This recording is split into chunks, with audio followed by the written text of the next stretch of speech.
When you are weaving, you are going to use what's called felt to cut out the head, legs, and whatever else you need for your animal.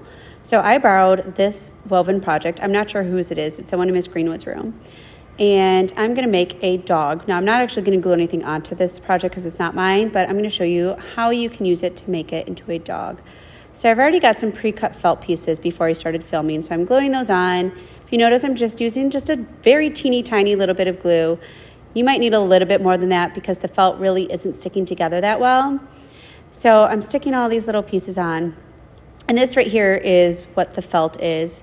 And I'm cutting out the dog ears, and notice how I fold it in half so that way both ears are the same size. So when I cut it out together, both ears are symmetrical, which means they're the same.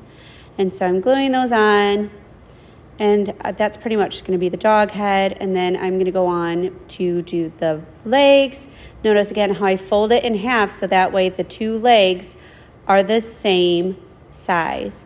And felt is very difficult to cut, so you kind of have to get used to it. If your scissors aren't working, trade them out, go get a different pair, because some of the kid scissors that I was using kid scissors to show you that they do in fact work. I did have to trade out one pair because the first pair that I picked didn't work, but these ones worked just fine.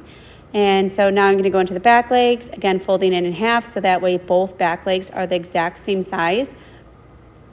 And then I cut right down that middles to cut them in half, and I got one leg and the other leg. And then I'm going to do the tail. And like I said, I'm not gluing these onto this project because it is not mine, but I would, if it was mine, glue them onto my woven body. So I'm just kind of setting this up so you can see it. And I was holding it down to kind of press those pieces back on, and you can see that that ear kept falling off. If it